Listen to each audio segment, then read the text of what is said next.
اشفاق احمد صاحب فرماتے ہیں کہ ایک دفعہ ہمیں آؤٹ اور اس نے کچھ ایسا کیا کہ وہ دریا میں گر گیا. گل صحت کا بیٹا اس نے نہ آؤ دیکھا نہ تاؤ دیکھا، اس بچے کے پیچھے چھلانگ لگا دی.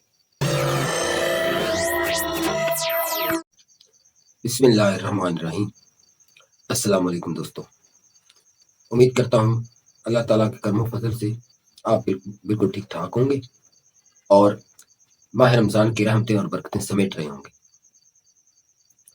دوستو، جس موضوع پہ آج میں بات کرنے جا رہا ہوں وہ ایک بابے کا قصہ ہے. اشفاق احمد صاحب جو ایک مشہور ادیب اور مصنف تھے، گزرے ہیں، انہی سے ریلیٹڈ، انہی کو سن کے میں یہ باتیں آپ سے کرتا ہوں. انشاءاللہ آپ کو پسند آئیں گی. اشفاق صاحب کو میں آج سن رہا تھا، وہ فرما رہے تھے کہ جب 1964 میں پہلی مرتبہ وہ پی ٹی وی پہ تشریف لائے، انہیں بلایا گیا کہ جی آپ آئیں اور کچھ ڈرامے وغیرہ کرنے. تو وہ آئے اور ان کے ساتھ ہی ایک اور بندہ بھی وہاں پہ نوکری کے لیے آیا. وہ بتاتے ہیں کہ اس کا نام گل سید تھا، ایک پٹھان گھرانے سے تعلق رکھتا تھا، ڈرائیور کی نوکری کے لیے آیا. خیر، وہ بتاتے ہیں کہ مجھے بھی نوکری مل گئی اور گل سید کو بھی نوکری مل گئی. لیکن میں جب اس کو دیکھ رہا تھا، ابھی میں نے اس سے بات نہیں کی، اور جب میں اس کو دیکھ رہا تھا تو میرے دل میں ایک یہ بات جا رہی تھی کہ یہ بندہ جو ہے یہ ہٹ کے ہے. اس کا جو ایک چیز ہوتی ہے نا، وہ میں محسوس کر رہا تھا کہ یہ دنیا سے ہٹ کے کوئی شخص ہے. یہ محسوس کرنے کی بات ہے. تو خیر، کافی دن گزرتے رہے، جیسے جیسے دن گزرتے گئے کام کرتے رہے. ایک مرتبہ مجھے جو وہاں پہ جنرل مینیجر وغیرہ ہیں انہوں نے کہا جی آپ کوئی گل سید چھوڑ آئے گا، آپ چلے جائیں. میں نے کہا بھی میں نے اس کے ساتھ نہیں جانا. انہوں نے کہا بھی کیا آپ کو ڈر لگتا ہے اس سے؟ آپ نے کہا نہیں، ڈر نہیں لگتا، بس میں نے اس کے ساتھ نہیں جانا، مجھے کوئی اور بندہ چھوڑ دے. اشفاق احمد صاحب فرماتے ہیں کہ ایک دفعہ ہمیں آؤٹ ڈور شوٹنگ کے لیے جانا پڑ گیا کسی دریا پہ. وہاں پہ ہم چلے گئے، پورا سیٹ. گل سید کا بیٹا بھی ہمارے ساتھ گیا ہوا تھا، اس کو انہوں نے وہ تارے وغیرہ پکڑنے کے لیے رکھا ہوا تھا. تو ایک ہماری ڈرامہ کی اداکارہ تھی، ان کا بھی ایک بچہ ہمارے ساتھ گیا ہوا تھا. آپ کو پتہ ہی ہے کہ بچے شرارتی ہوتے ہیں. تو وہ شرارتیں کرنے لگا اور اس نے کچھ ایسا کیا کہ وہ دریا میں گر گیا.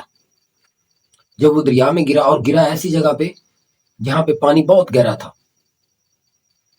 اور آپ سب دیکھ رہے ہیں بھائی اس کو بچائیں کیسے، کسی بندے کی ہمت نہیں ہو رہی کہ اس کو بچا لیں.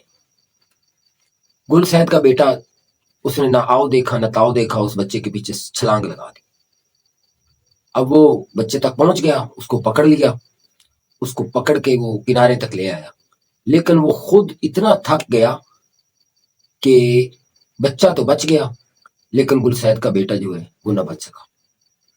خیر، ہم جیتا جاگتا انسان اپنے ساتھ لے گئے تھے. وہاں سے اس کا جسد خاکی ہم نے اٹھایا اور واپس آ گئے. باقی لوگوں کی طرح میں بھی غم میں شریک گل سید کے اس کے گھر گیا، اس سے پوچھا کہ کوئی غم، کوئی شکایت، کوئی شکوہ. اس نے کہا اشفاق صاحب، نہ کوئی غم، نہ کوئی شکایت، اور نہ ہی کوئی شکوہ.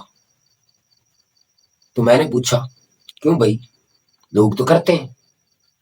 گل سید نے کہا کہ نہیں جناب، کتاب میں لکھا ہے کہ جو وقت مقرر ہے انسان کا، اس سے آگے انسان نہیں جا سکتا.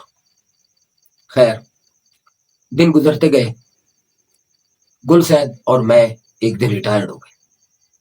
ریٹائر ہونے کے بعد وہ اپنے دنیا میں، میں اپنی دنیا میں. کچھ دنوں بعد میرے دل میں چاہت جاگی کہ گل سید سے ملا جائے.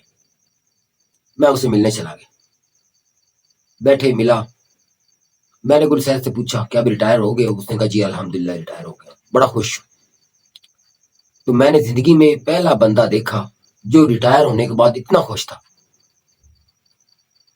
خیر، میں نے پوچھا گل سید اب کیا کرو گے؟ اس نے کہا اشفاق صاحب، سب سے پہلے تو میں اپنا لائسنس پھاڑ کے پھینک دوں گا تاکہ مجھے کبھی زندگی میں دوبارہ نوکری کرنے کی خواہش پیدا نہ ہو. میں بڑا حیران ہوا. دوسری بات اس نے مجھے یہ کی کہ میں کبھی خساب نہیں لگاؤں گا، یعنی اپنے بالوں کو کلر نہیں کروں گا جیسے لوگ کرتے ہیں، بوڑھے بھی ہوتے ہیں وہ بھی کرتے ہیں. تو اس نے کہا میں زندگی میں کبھی خضاب نہیں لگاؤں گا. تو میں نے کہا پھر اور کیا؟ اس نے کہا تیسری بات اشفاق صاحب کہ میں تنہائی میں بیٹھوں گا اور اپنے اللہ تعالیٰ سے باتیں کروں گا. آپ دوستوں سے یہ گزارش ہے کہ آپ اپنے ارد گرد نظر رکھا کریں. یہ بابے لوگ ہوتے ہیں جنہیں بابا ہم بابا کہتے ہیں نا، یہ اصل میں بابے ہیں جو بڑے پر اسرار طریقے سے رہتے ہیں، کسی کو خبر نہیں ہونے دیتے، لیکن یہ بابے ہوتے ہیں. اجازت چاہتا ہوں. اللہ حافظ.